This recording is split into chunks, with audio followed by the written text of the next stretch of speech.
쓰는 것은 여러분으로 하여금 죄를 짓지 않도록 하려는 것입니다.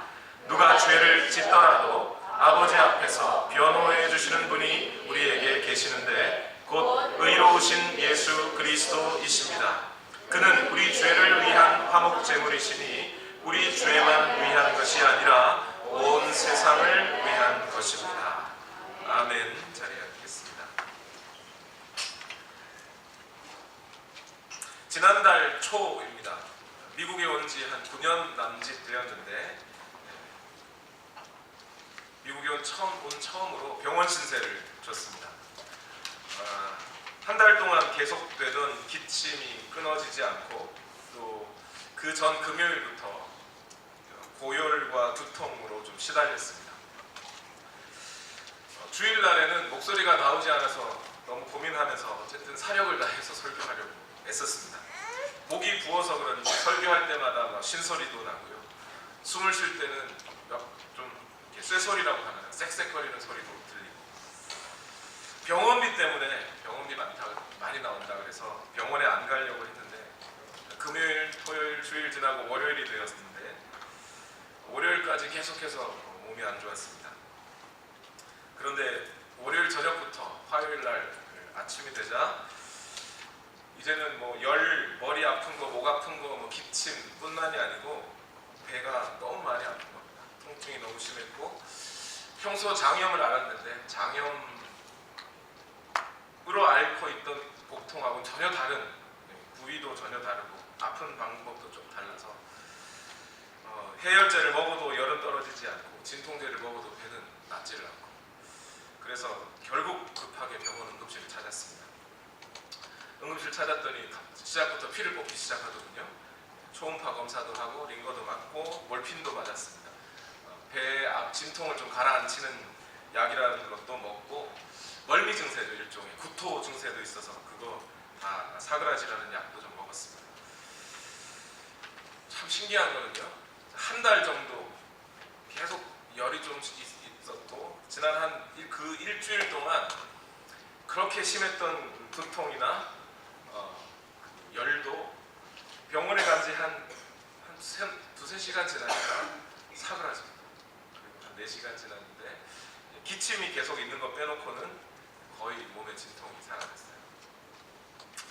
그래서 병 다 나았나 보다. 역시 병원 오길 잘했어 라는 생각을 하면서 응급실을 딱 나오는데 의사가 이야기해 줍니다. 일단 통증은 완화시켰다. 그렇지만 병원의 근원이 사라진 것은 아니기 때문에 의료보험에 지정된 의사를 찾아가서 진단을 받고 약 처방을 꼭 받아야 한다. 저는 통증이 다 없어지면 병 다 나은 줄 알았어요. 근데 그렇지 않다는 겁니다. 그때 속으로 그런 생각이 들었어요. 뭔가 속았구나. 이거 결국에는 돈 엄청 나올 텐데 이런 생각을 많이 들었습니다. 그때 응급실 한쪽에 있는 문구가 딱 제 눈에 들어오더군요. 환자의 통증을 완화시키는 것이 우리의 첫 번째 목표입니다. 이렇게 써 있어요. 통증만 완화시키는 거구나 여기는. 그리고 다음날 의사를 찾아갔습니다. 의사를 찾아갔더니 기관지에 염증이 생겼는데 이것을 너무 오래 방치해둬서 염증이 많이 심해졌고 폐까지도 약간 퍼진 것 같다.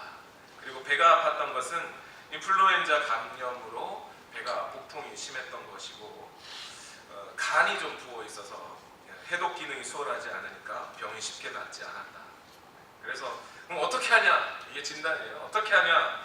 이제 기관지와 폐에 있는 공기 주머니 사이에 끼어 있는 염증이 너무 깊이 박혀 있으니까 그것을 묽게 연하게 만드는 약을 처방하고 그리고 그 염증을 없앨 수 있도록 항생제를 강하게 써서 염증을 제거하면 된다는 겁니다. 간은 어떻게 하냐 했더니 그냥 쉬라고 잠 많이 자라고. 순간 저는 그런 생각이 들었습니다. 만일 의사가 병의 근원을 찾아서 치료하지 않고 통증을 없애기만 했다면, 제가 응급실에 가서 통증을 없애기만 하고 다시 의사를 찾아서 병의 근원을 찾지 않았다면 그러면 통증이 없어지고 끝났을까요? 다시 통증은 재발됐을 것이고 병은 어쩌면 더 깊어질 수도 심지어 통증을 제거하기 위해서 계속 약을 쓰다 보면 그 약에 중독되어 버리고 결국 중독이라는 더 깊은 병에 빠질 수도 있게 되는 겁니다. 우리가 인생을 살아가면서 우리는 인생에서 많은 문제들을 만납니다. 그 문제들을 통해서 고통스러워하기도 합니다. 만일 우리가 인생의 문제들과 그 문제의 근본 원인을 해결하지 않고 우리 그 문제들 때문에 우리에게 오는 고통을 없애는 데만 급급하다면, 그렇다면 당장은 기분이 좋을지 모르지만 그 고통은 다시 찾아올 것이고, 때로는 그 고통을 없애는 손쉬운 방편이나 약에 빠져버려서 결국 우리 인생이 헤어나올 수 없는 그런 구렁텅이에 빠질 수도 있게 됩니다. 여러분, 낙지 아시지요? 낙지 들어보신 적 있으신가요? 갯벌에 가서 낙지 이렇게 척 쑤셔가지고 젓가락 쑤셔가지고 쑥 건지면 어떻게 되죠? 낙지가 덕지 이렇게 붙습니다. 그러면 어떻게 하죠? 낙지 다리 한쪽을 척 뜯어내면 그걸로 끝인가요? 다른 다리 또 들어붙습니다. 또 그 다리를 뜯어내면 더 큰 다리가 들어붙어요. 계속 다리만 뜯어내다가는 낙지에서 떨어지질 못하게 되죠. 그럼 낙지는 어떻게 들어야 돼요? 머리를 잡아야 돼요. 머리를 잡으면 다른 다리들이 축 처져요. 그래서 머리를 잡아 올리지 않으면 낙지를 비닐봉지에 옮겨 담을 수가 없게 됩니다. 우리 인생도 비슷합니다. 경제적으로 힘이 들어서 경제적인 문제들을 해결하기 위해 죽을 똥 살 똥 그 문제에 매달려 일만 하다 보면 어느새 다른 곳에서 문제가 터져요. 내가 자녀를 양육하지 못했기 때문에 자녀들이 부모님께 반항하고 사춘기라 삐뚤어지고 하는 일들을 겪게 됩니다. 또 자녀들을 너무 사랑한 나머지 자녀들의 문제에만 머리를 싸매고 씨름하다 보면 어느새 봉양해야 할 부모님이 병을 얻습니다. 부모님을 모시다 보면 어느새 남편은 저 멀리 가 있고 아내는 저 멀리 갔고 부부간의 문제가 또 생겨납니다. 그리고 그 문제들을 해결하다 보면 급기야 결국 내 마음의 병이 들어버려서 내가 차라리 태어나지 않는 게 좋지, 내가 이 생에 살아서 뭔 낙을 보겠다고 이렇게 살았음시나 하다가 자살이라고 하는 결론에 이르기도 합니다. 인생의 문제의 근원을 제대로 찾지 못하고 또 그 근원의 문제를 처방하지 못하면, 해결하지 못하면 우리 인생은 때로 이런 수많은 문제들에 휩싸여서 결국에는 모든 인생의 의미를 놓쳐버리고 말게 됩니다. 그래서 목회자는, 설교자는 설교를 할 때 인생의 문제의 근원을 찾고 성경이 알려주는 정확한 처방을 전해주지 않으면 안 됩니다. 이럴 때는 이렇게 한번 해보시죠, 저럴 때는 저렇게 한번 해보시죠 하는 식의 상황윤리를 이야기해서는 안 됩니다. 또 어떤 문제를 해결하는 방식 몇 단계, 1단계 이렇게 하시고 2단계 이렇게 하시고 3단계 저렇게 하시면 이 문제가 다 해결될 겁니다 라고 하는 식의 그런 단편적인 처방전을 주어서도 안 됩니다. 사람의 감정을 움직이고 감동적인 명언 몇 개를 전해주고 그렇게 해서 사람들이 야 목사님 말 잘하셔 라고 하는 식의 이야기를 해주어서도 안 됩니다. 당장은 무언가 잘 되는 것처럼 여겨지지만 또 때로 뭔가 발전이 있는 것처럼 느껴질 수도 있지만 우리 목사님 최고야, 최고의 설교자야 라는 소리를 들을 수 있을지도 모르지만 결국 성도들은 또 다른 문제들에 휩싸여서 절망에 빠지게 될 수도 있습니다. 단편적인 처방만 해주면 그렇게 됩니다. 오늘 성경은 우리 인생의 근본적인 문제가 무엇인지 또 그 문제의 근원은 어디서 왔는지 그리고 그 근원의 문제를 해결하기 위해서는 어떻게 해야 되는지 성경은 처음부터 계속해서 반복해서 말해줍니다. 우리 인간이 갖고 있는 모든 문제들, 예를 들면 질병이든지 또는 불행이든지 사고든지 이러한 모든 문제들의 궁극적인 원인이 성경은 있다고 이야기합니다. 모든 문제들보다 그 모든 문제들의 가장 큰 문제는 우리가 인간이 하나님과의 관계가 떨어져 나와 있기 때문이라는 거예요.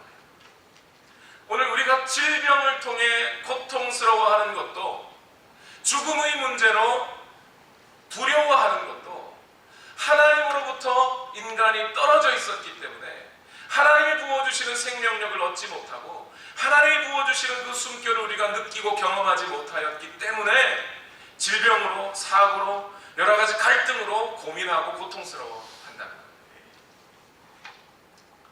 반대로 오늘 하나님과의 관계가 바른 관계 속에 들어와 있다면 어떤 인생의 문제들이 우리에게 찾아온다 할지라도 그 문제들이 더 이상 문제가 되지 않고 진정한 하나님과의 관계와 교제 속에서 참된 기쁨과 세상이 줄 수 없는 평화를 누릴 수 있게 된다.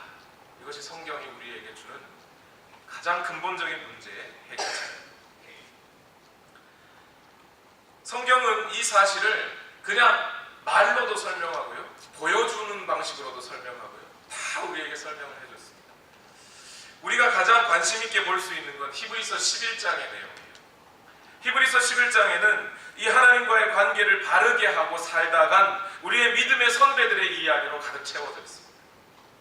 아벨, 에녹, 노아, 아브라함, 모세 또는 여러 예언자들, 심지어 이름 모를 여인들까지도 이러한 하나님과의 바른 관계 속에서 세상이 줄 수 없는 평화를 누리며 살아갔다가 그렇게 하나님 앞에 돌아갔다는 이야기가 히브리서 11장입니다.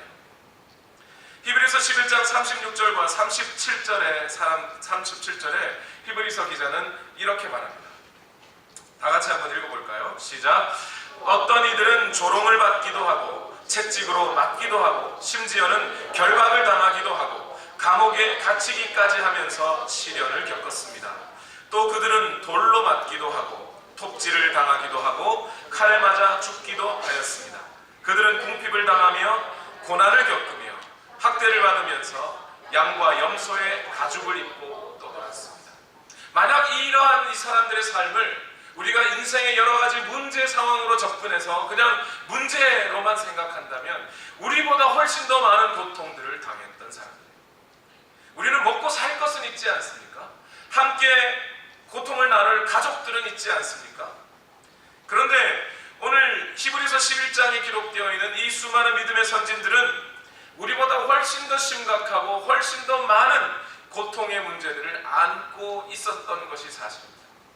성경은 이러한 고통을 예수님 믿으면 이런 고통 다 없애줄 거야 라고 약속하지는 않습니다. 그런 고통이 있을 수 있어. 아니 심지어 더 있을 수 있어. 그런데 이 모든 고통들 중에도 모든 문제들 중에도 넉넉히 이길 수 있게 해줄게 라고 약속을 해줍니다. 그 넉넉히 이길 수 있는 힘, 능력 어떻게 찾아온다고요?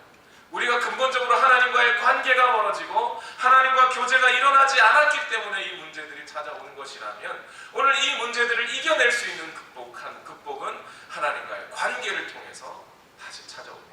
히브리서 11장 27절 하반절에 그 비결이 있습니다. 중간부터 읽어볼까요? 그는부터 시작. 그는 보이지 않는 분을 마치 보는 듯이 바라보면서 견뎌냈습니다. 고통이 없지 않아요. 있을 수 있어요. 문제가 찾아올 수 있어요. 그러나 그 문제들을 뜯어내느라고 그 문제들 때문에 고민하거나 그 문제들에 휩싸여 사는 것이 아니고 믿음의 사람들은 보이지 않는 하나님을 마치 보는 것처럼 관계 맺고 그 하나님과의 교제를 통해 견디어내어 그 모든 문제들을 이겨내었다는 거예요. 극복해냈다는 겁니다. 그래서 히브리서 11장 말미에 가면 이 믿음의 선진들에 대해서 뭐라고 얘기해 주냐면 세상이 감당할 수 없는 사람들이었다고 이야기하죠. 하나님을 믿는 사람답게 처신하였고 그들은 하나님과 올바른 관계 속에서 하나님과 교제하였기에 인생에 찾아오는 그 모든 문제들을 넉넉히 이겨낼 수 있게 되었습니다. 우리는 지금 요한 1서를 읽고 있는데요. 사도 요한은 요한 1서 전체에서 이제 요한 1서 1장 하반부를 우리가 지난주까지 읽었습니다. 요한 1서 1장 하반부에 교회를 흔들고 성도들의 믿음을 흔들고 성도들을 미혹하는 사람들에 대해서 조목조목 반박했어요. 어떤 사람들은 하나님과 교제한다고 하면서 죄를 여전히 짓는 사람, 그러면서 죄는 저 뒤에 숨겨버리는 사람, 그리고 죄를 자기는 죄 짓지 않았다고 핑계대는 사람, 또 어떤 사람은 이제 나는 죄에서 완전히 벗어나서 이제 죄와는 관계없이 내가 짓는 것은 더 이상 죄가 아니다라고 생각하고 핑계대고 살았던 사람들, 이러한 사람들의 내용들을 조목조목 반박했습니다. 그리고 오늘 요한일서 2장에 들어와서 자기의 어투를 바꾸기 시작했어요. 이렇게 잘못하고 이런 이야기는 잘못이야, 이런 얘기는 믿지 마! 그러나 나의 자녀들아, 이렇게 부르기 시작합니다. 나의 자녀들아, 나의 자녀 여러분, 이렇게 부릅니다. 미리 말씀드렸죠. 요한일서는 요한이 거의 80세가 될 무렵 주후 85년에서 90년경에 쓰여진 편지입니다. 이 편지를 읽는 사람들, 요한의 편지를 받아보는 사람들은 분명히 요한보다는 나이가 어린 사람들, 그 사람들을 향해 요한이 자녀 여러분, Dear my children 이라고 불러주고 있어요. 왜 이렇게 부를까요? 요한의 눈에는 아마 그 사람들이 아직도 나이가 50이라도 80 넘은 사도의 눈에는 어린이로 보이는 거죠. 그런데 단순히 이 요한이 나이 50된 어른들을 향하여 내 눈에 어린이로 보인다고 나의 자녀들아 이렇게 했을까요? 그런 의미라기보다는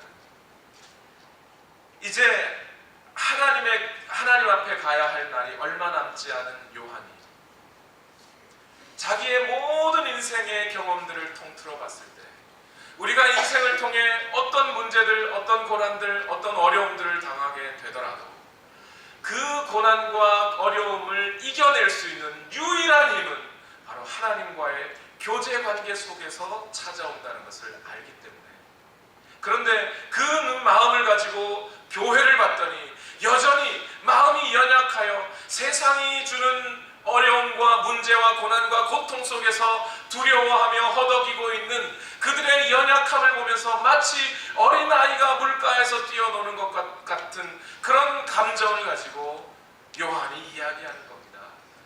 나의 자녀 여러분. 그리고 이 말을 이렇게 이어갑니다. 요한일서 2장 1절과 2절 말씀 다 같이 읽어봅시다. 시작. 나의 자녀 여러분, 내가 여러분에게 이렇게 쓰는 것은 여러분으로 하여금 죄를 짓지 않도록 하려는 것입니다. 누가 죄를 짓더라도 아버지 앞에서 변호해 주시는 분이 우리에게 계시는데 곧 의로우신 예수 그리스도이십니다. 그는 우리 죄를 위한 화목 제물이시니 우리 죄만 위한 것이 아니라 온 세상을 위한 것입니다. 요한은 교회 성도들에게 이렇게 말합니다. 크게 두 가지 권면을 하는 거죠. 첫 번째는 죄를 짓지 말아야 합니다. 여러분들이 죄를 짓지 않게 하기 위하여 저는 이렇게 편지를 쓰고 있습니다 라고 이야기하고 있고요. 두 번째는 죄를 지을 수 있습니다. 그러나 죄를 짓더라도 예수 그리스도께로 피하십시오. 그 예수 그리스도가 여러분의 죄를 없이 하시고 하나님께로 여러분을 나아가 하나님과 교제하게 해주실 유일한 중보자이십니다 라고 이 두 가지 권면을 하는 겁니다. 죄를 짓지 말라고 얘기해요. 왜 죄를 짓지 말라고 하는 걸까요? 하나님과의 관계가 죄 때문에 가로막히기 때문에 그렇습니다. 우리 인생의 문제가 하나님과의 관계의 끊어짐 때문에 찾아온 것이라면 왜 우리 인생은 또 하나님과 관계가 끊어졌어요? 죄 때문에 하나님과의 관계가 끊어졌다는 거예요. 그러니 죄를 짓지 말라는 겁니다.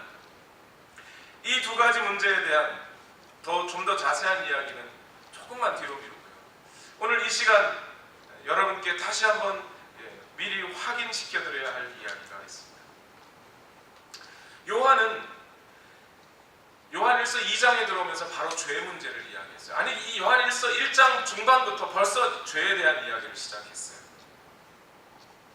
여러분, 오늘 그리스도인들은, 오늘을 살아가는 그리스도인들은 무슨 목적으로 대체 살아가는 건가요?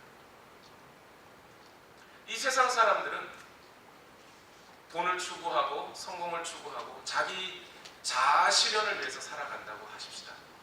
과연 그리스도인들은 뭐를 위해서 살아가는 걸까요? 요한도 80살 넘은 인생을 살았어요.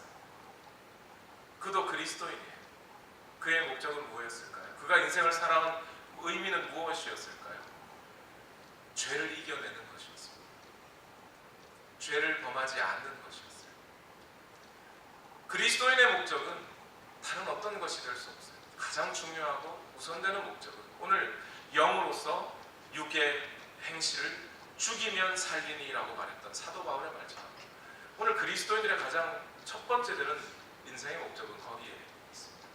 오늘 우리 한국 교회들이 또는 어쩌면 미국에 있는 어떤 교회들조차 이 인생의 목적들, 우리에게 붙어진 이 죄의 문제들을 해결하는 것, 이것을 인생의 목적으로 삼지 않고 성공하라고 하는, 우리 교회에 오면 당신도 성공할 수 있다고 하는 이런 값싼 복음에 속고 있는 현실이 저는 두렵습니다. 요한은 왜 지금 또 죄의 문제를 걸고 넘어질까요? 왜 죄의 문제를 이 유언처럼 해야 할 만큼 그 당대에 마지막 남은 사도가 교회와 세상을 향하여 유언처럼 하는 말 속에 죄 짓지 말라고 하는 당부를 또 하고 있는 걸까요? 인생의 성공이 그리스도인의 목적이었다면, 각 전문 분야에서 자기 성공하는 것이 목적이었다면, 위대한 인간이 되는 게 인생의 목적이었다면, 요한은 내가 이만큼 살아갔더니 위대한 인간이 되는 게 가장 중요하더라라고 얘기해줬겠죠. 위대한 인간 되기 위해서 살라고 얘기해줬겠죠. 성공하고 살라고 얘기해줬겠죠. 근데 그렇게 말하지 않아요. 죄 짓지 마라 라고 얘기합니다. 하나님과 관계가 끊어지게 된 원인이 바로 여기에 있기 때문에 히브리서 12장 14절 말씀 다 같이 읽어봅시다. 시작.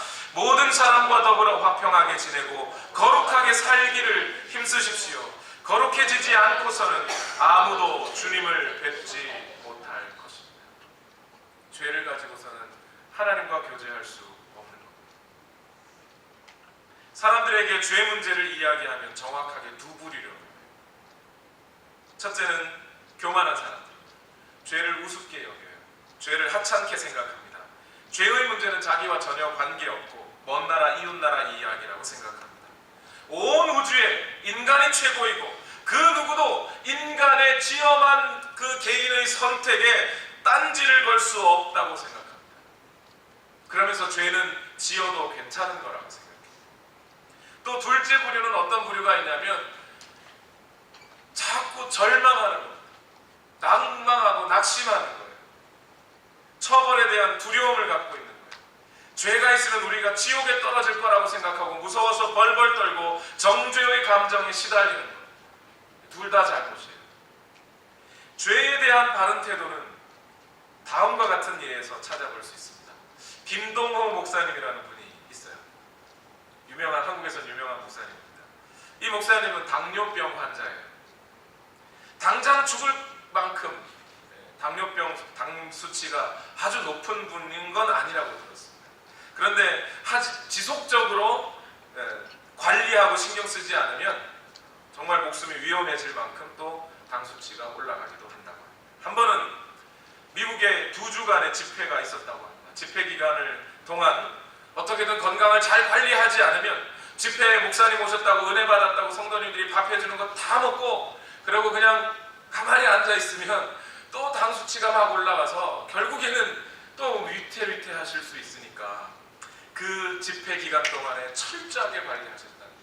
음식도 가려 먹고 시간을 짬내서 그 바쁜 집회 기간 동안에도 운동을 하시고 그래서 2주간 열심히 관리를 했더니 돌아와 봤더니 한국에서 와서 당 수치를 또 재봤는데 거의 정상 수치만큼 내려왔다는 거예요. 이야, 역시 잘했어 하고 스스로 만족하며 어느샌가 나는 당뇨병 환자라는 사실을 잊어버렸습니다. 한 달 후에 당 수치를 다시 재어봤더니 정상인의 2배 가까운 수치가 올라가 있었어요. 교만했던 거죠. 깨달았다는 겁니다. 나는 환자지. 나는 환자였지. 철저하게 이걸 관리하지 않으면 또 나는 언제 죽을지 모르지 라는 생각을 하셨다는 거예요. 오늘 우리가 죄에 대해 가져야 할 마음이 이런 이것이 균형 잡힌 마음입니다. 교만하지도 그렇다고 두려워하지도 말아야 합니다. 균형을 잡는 것이 그런데 참 힘든 일이죠. 오늘 사도 요한의 말씀을 잘 따르면 균형 잡을 수 있습니다. 요한은 먼저 첫 번째 죄 짓지 말라고 당부합니다. 나의 자녀 여러분, 내가 여러분에게 이렇게 쓰는 것은 여러분으로 하여금 죄를 짓지 않도록 하려는 것입니다 라고 말해요. 왜요? 왜 죄를 지으면 안 됩니까? 그냥 무작정 죄 지으면 벌 받으니까 죄 짓지 말라는 건가요? 요한이 이렇게 말하는 이유는 매우 정확한 이유가 있습니다. 먼저 죄가 뭔데요? 죄란 하나님의 말씀에 불순종하는 겁니다. 선악과를 먹지 말라는 명령에 불순종한 것이 죄였어요. 마틴 로이드 존스라고 하는 목사님은 이런 이야기를 하신 적이 있어요. 설교하기 전에 그냥 설교를 진행하기보다 10계명을 다 같이 한번 외우고 설교하는 게 차라리 낫겠다는 생각을 한다는 겁니다. 10계명은 뭐예요? 우리가 더 이상 하나님 앞에 논쟁할 필요도 없을 만큼 이것이 죄다라고 알려주신 하나님의 계명. 하지 말라는 거예요. 따지고 들 필요도 없는 완벽한 금지사항들.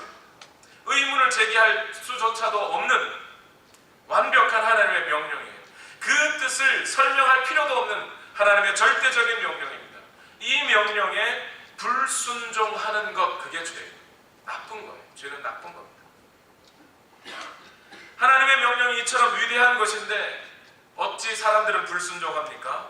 여러분, 대통령이 여러분에게 부탁해서 심지어 조금 불법이라도 해달라고 대통령이 여러분들에게 요구한다면 여러분 하시겠어요? 안 하시겠어요? 한국 대통령은 좀 무서워 보일지 모르니까 오바마 대통령, 미국 대통령, 세계의 제왕이라고 하는 오바마 대통령이 여러분에게 우리 백악관에 초청하는데 오실 때 시간이 없으니 스피드 좀 어겨서라도 오시라고 하면 어떻게 하시겠어요? 그렇게 스피드 어기시겠습니까? 그런데 오바마 대통령의 부탁도 스피드를 어겨서라도 들어줄 건데, 그죠? 어찌 사람들은 하물며 하나님의 말씀인데 더욱 위대한 하나님께서 우리에게 죄를 피하라고 하신 그 말씀을 왜 우리는 피하지 않고 죄를 짓고 살아가는 걸까요? 성경은 사람들이 죄를 짓는 이유가, 특히 비그리스도인이 죄를 짓는 이유는 하나님에 의해 지배받지 않았기 때문이라고 얘기합니다. 로마서 8장 5절에서 8절은 이렇게 말합니다. 육신을 따라 사는 사람은 육신에 속한 것을 생각하나 성령을 따라 사는 사람은 성령에 속한 것을 생각합니다. 육신에 속한 생각은 죽음입니다. 그러나 성령에 속한 생각은 생명과 평화입니다. 육신에 속한 생각은 하나님께 품는 적대감입니다. 그것은 하나님의 법을 따르지 않으며 또 복종할 수도 없습니다. 육신에 매인 사람은 하나님을 기쁘게 해낼 수 없습니다. 육신을 따라 육신의 생각을 하다가 결국 죽음의 생각을 하다가 하나님을 향한 적대감에 빠져 하나님을 기쁘시게 할 수 없는, 그래서 세상 사람들은 하나님의 법에 관심도 없고 지킬 생각도 없습니다. 이것이 사람들이 죄를 짓는 이유랍니다. 요한복음 8장 44절 말씀에 너희는 너희 아비인 악마에게서 났으며 또 그 아비의 욕망대로 하려고 한다. 그는 처음부터 살인자였다. 또 그는 진리편에 있지 않다. 그것은 그 속에 진리가 없기 때문이다. 그가 거짓말을 할 때에는 본성에서 그렇게 하는 것이다. 그는 거짓말쟁이이며 거짓의 아비이기 때문이다. 거짓의 아비 마귀에게서 난 자들은 누구나 다 죄를 짓게 되어 있다는 거예요. 하나님을 기쁘시게 할 수 없다는 거예요. 그런데 여러분, 이건 비그리스도인들이 그렇다고 치고요. 그리스도인들도 그러면 죄를 짓습니까? 물어볼 필요를, 목사님 왜 굳이 그런 걸 물어보세요? 저 죄 많은 인간인데요. 이렇게 생각하시죠? 그리스도인들 죄 지을 수 있나요? 네, 있습니다. 오늘 요한이 그러잖아요. 여러분으로 하여금 죄 짓지 않게 하려고. 그 얘기는 뭐예요? 죄를 지을 가능성이 있다는 얘기입니다. 비록 우리가 사단의 지배를 받는 것은 아니라 할지라도 사단의 속임수에 속거나 미혹당하여 육체의 죄의 본성을 드러내다 보면 우리는 여전히 죄에 빠질 수 있습니다. 요한은 이런 범죄가 않게 만들기 때문에 죄를 짓지 말라고 하는 겁니다. 여러분의 배우자가 예를 들어 심지어 지속적이 아니라 그냥 어쩌다 한번 실수로라도 여러분과 아닌 다른 사람과 성적인 관계를 맺는다면 함께 살 수 있습니까? 웃으며 이야기할 수 있습니까? 교제할 수 있어요? 이혼은 안 하더라도 내가 끝까지 너랑 이혼 서류에 도장을 안 찍어준다. 누구 잘 되라고? 그러면서 이혼은 안 할지라도 과거에 그 친밀했던 관계로 돌아가는 건 매우 어렵죠. 그런 것처럼 이제 우리가 하나님과 결혼하여 신랑 되신 예수 그리스도와 함께 살아가는데 오늘 우리가 죄를 짓게 된다면 그 예수 그리스도와의 그 친밀한 관계로 들어가는 교제 속으로 들어간다는 것이 그렇게 힘든 겁니다. 그 예수 그리스도와의 친밀한 교제 속에 들어가지 못하면 거기서부터 모든 문제들이 또 파생되어 다른 수많은 문제들이 우리를 에워싸게 됩니다. 그러니 요한이 말하는 겁니다. 제발 죄 짓지 마십시오. 죄를 우습게 여기지 마십시오. 여러분이 우습게 여기는 그 죄 때문에 너무나 쉬운 거짓말 그 한마디 때문에 하나님의 아들이 하늘의 영광을 버리고 이 땅에 오셔야만 했습니다. 여러분이 우습게 여기고 짓는 그 죄 때문에 여러분이 너무나 우습게 생각하는 여러분의 마음의 미움 때문에 여러분의 마음속에 있는 시기와 질투 때문에 하나님의 아들이 십자가에 달려 죽으셨습니다. 그분이 여러분의 죄 때문에 수치와 모욕과 인내를 당하셨습니다. 그분이 우리의 죄 때문에 겟세마네에서 핏방울을 같이 쏟아지는 땀을 흘리며 하나님 앞에 외쳐야만 했습니다. 우리의 죄 때문에 거룩한 손에 거룩한 발에 못질을 당하시고 십자가의 고난을 참으셔야만 했습니다. 우리의 죄는 우습게 볼 일이 아닙니다. 우리의 죄는 하나님과의 관계를 끊어놓을 수 있는 매우 무서운, 어쩌면 그 하나님의 관계를 위태하게 만들 수 있는 가장 유일한 무기가 될 수 있습니다. 여러분, 몸부림치셔야 합니다. 죄를 짓지 않기 위하여. 심지어 바울은 죄로부터 도망치라고, 뛰어서 도망치라고 말합니다. 여러분, 죄 짓지 마십시오. 두 번째로 요한의 당부는 어쩌면 요한이 당부라기보다는 위로와 격려, 약속입니다. 본문을 다시 한번 읽어봅시다. 요한일서 2장 1절과 2절 말씀입니다. 시작. 나의 자녀 여러분, 내가 여러분에게 이렇게 쓰는 것은 여러분으로 하여금 죄를 짓지 않도록 하려는 것입니다. 누가 죄를 짓더라도 아버지 앞에서 변호해 주시는 분이 우리에게 계시는데 곧 의로우신 예수 그리스도이십니다. 그는 우리 죄를 위한 화목제물이시니 우리 죄만 위한 것이 아니라 온 세상을 위한 것입니다. 죄 짓지 마십시오. 죄 짓지 마십시오. 요한이 자기의 인생을 모두를 벼르고 별러 성도들에게 요구하는 겁니다. 성도들이 죄 짓지 마십시오. 그런데 그것으로 끝나지 않고 이제 다음 요한의 약속과 위로로 이어집니다. 그러나 누군가가 죄를 짓더라도 낙심하거나 절망하거나 정죄감에 빠지지는 마십시오. 왜냐하면 우리에게는 예수 그리스도가 계시기 때문입니다. 죄 짓지 말라고 하는 것, 그리스도인이라 할지라도 죄 지을 가능성이 분명히 있습니다. 그런데 그리스도인으로서 죄를 짓게 되면 마귀는 어김없이 우리에게 찾아와서 다음과 같이 속삭일 겁니다. 이제 너는 하나님과의 관계가 끊어졌다. 너같이 하나님의 그 거룩한 법을 거스른 죄인을 하나님이 또 용서해 줄 것 같으냐? 너 반복되는 죄를 짓고 있지 않니? 너처럼 죄 많은 놈이 하나님 앞에 어떻게 나아갈 수 있겠니? 라는 정죄감을 계속 줍니다. 하나님 앞에 나아갈 수조차 없어요. 마귀는 이런 생각을 그리스도인 안에 주입시키는데 매우 성공적으로 역할합니다. 요한은 앞에서 죄를 핑계대고 죄의 책임을 전가하고 죄를 숨기려는 사람들의 잘못된 주장을 반박했습니다. 그리고 오늘 본문으로 들어가 성도들로 하여금 죄를 짓지 않도록 하는 것이 오늘 이 편지의 목적이라고 밝혔습니다. 여기서 끝나면 여러분 죄 짓지 마십시오, 이것이 오늘 편지의 목적입니다 하고 끝나버리면 성도들은 여전히 자기 속의 죄 때문에 또는 범죄함으로 인해 정죄감에 빠져 허덕일 수밖에 없습니다. 그러나 분명히 요한은 다시 그 다음 이야기를 해줬습니다. 하나님 앞에서 우리를 대변해 주실 분이 있습니다. 그러니 죄를 짓게 되더라도 그 예수 그리스도께로 다시 나아가십시오 라고 이야기합니다. 이 대변자는 어떤 분이에요? 하나님 앞에서 우리를 대변하시죠. 영어로는 with God이에요. 하나님 앞에서, 그러니까 against God이 아니고 with God.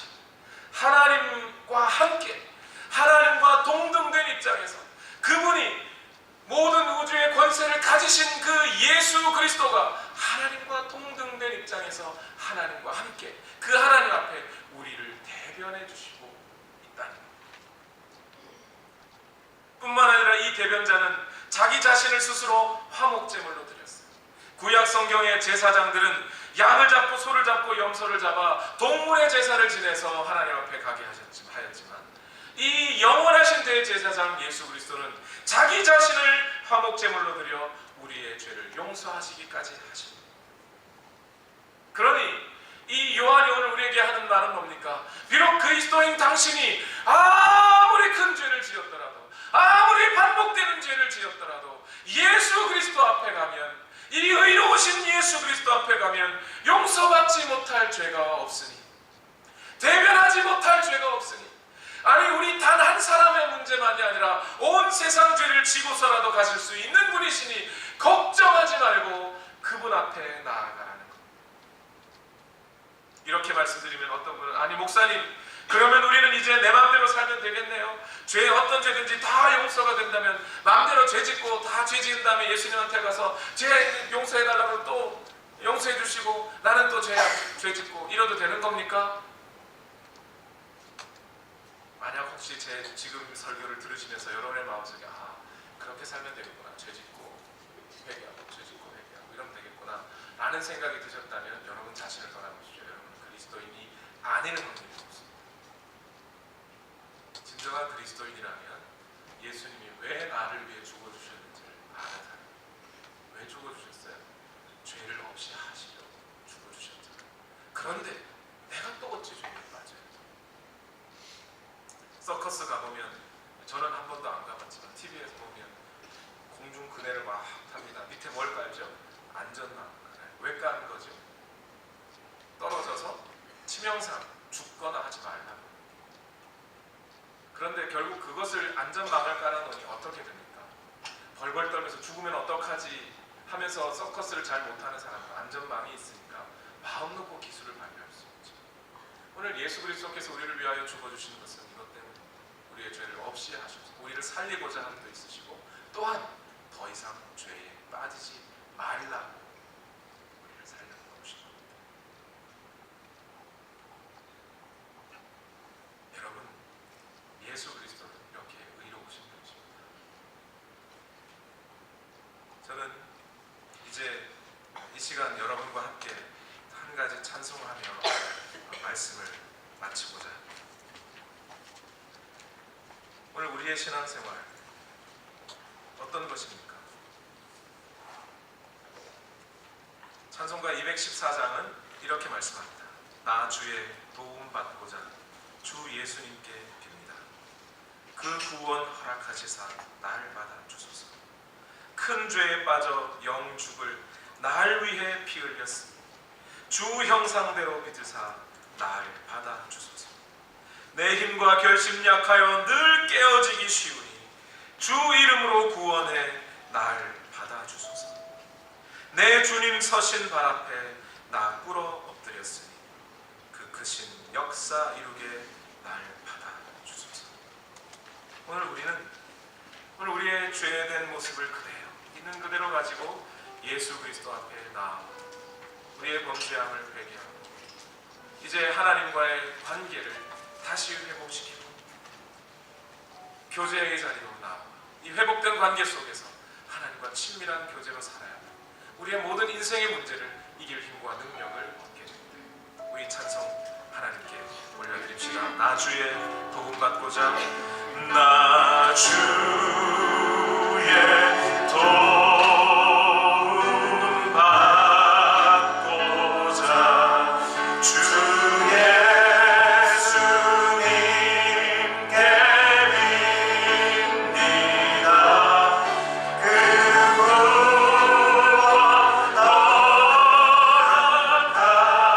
허락하시사 날 받아주소서. 내 모습 이대로 내 모습 이대로 주 받아주소서. 날 위해 돌아가신 주 날 받아주 큰 죄에 빠져 영죽을 나를 위해 흘리셨네. 죄에 빠져 영죽을 날 위해 피 흘려 주 형상대로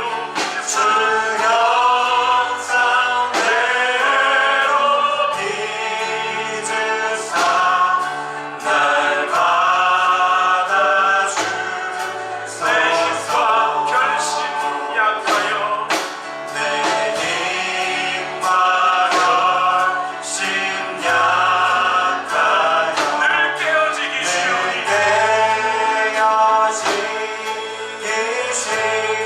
주 이름으로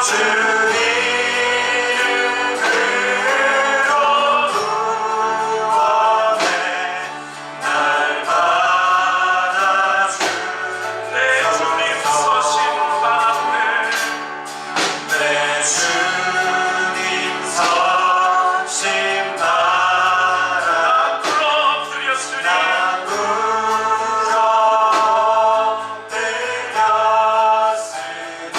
크신 역사 이루게 날 받아주소서. 내 모습 이대로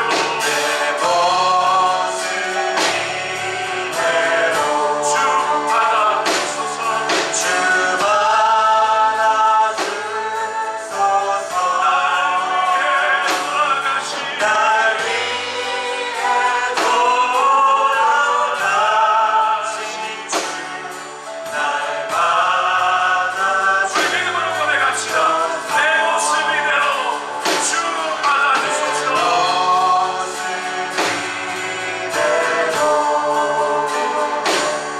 주 받아주소서.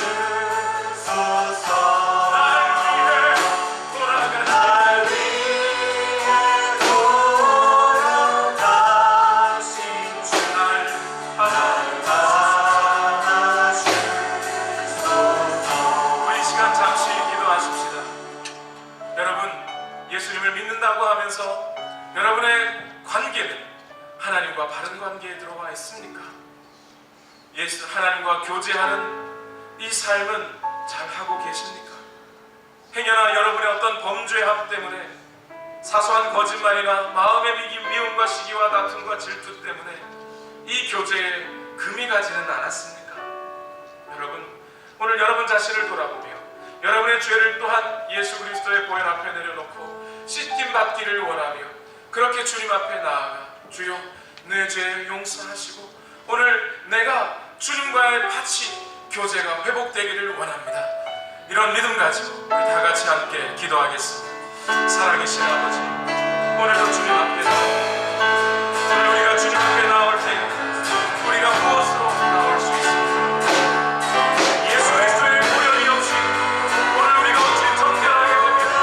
그 보혈의 능력 없이 우리가 어찌 주님 앞에 나아가지 어찌 주님과 교제할 수 있습니까? 주님과의 친밀한 교제 회복하게 하여 주시고 우리의 인생의 모든 문제를 극복하며 이기는 믿음의 선진들과 같은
지난 한 주간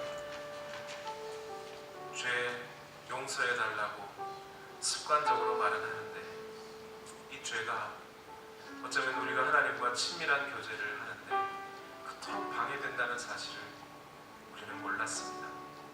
죄가 있으니 하나님께 못 가겠다, 나 같은 죄인이 없지 하면서 주님과의 교제를 잊고 살았습니다. 하나님, 주님과의 이 교제함이 없을 때, 주님이 주시는 지혜와 말씀과 생명력이 없을 때 우리는 또 이 세상이 던져주는 문제들에 휩싸여 그렇게 허덕이며 살아가게 됩니다. 주님, 이제 우리 온 성도들 그 마음의 결단과 결심, 주여 그 마음을 붙잡아 주셔서 죄를 이기고 주님과 교제하여 이 세상이 던져주는 수많은 문제들도 넉넉히 이겨내게 하시고 세상이 감당할 수 없는 위대한 주의 믿음의 사람들 다 되게 하여 주시옵소서. 오늘 역사하신 하나님께 모든 감사와 찬송을 올려드립니다. 이제는 우리 구주 예수 그리스도의 무한하신 은혜와 하나님 아버지의 만극하신 사랑과 성령님의 교통하심, 주님과 교제하는 이 끈을 놓치지 않고 살아가기 원하는 우리 모든 성도들의 삶 위에 지금부터 영원토록 함께 하옵시기를 예수님의 이름으로 축원하옵나이다. 아멘.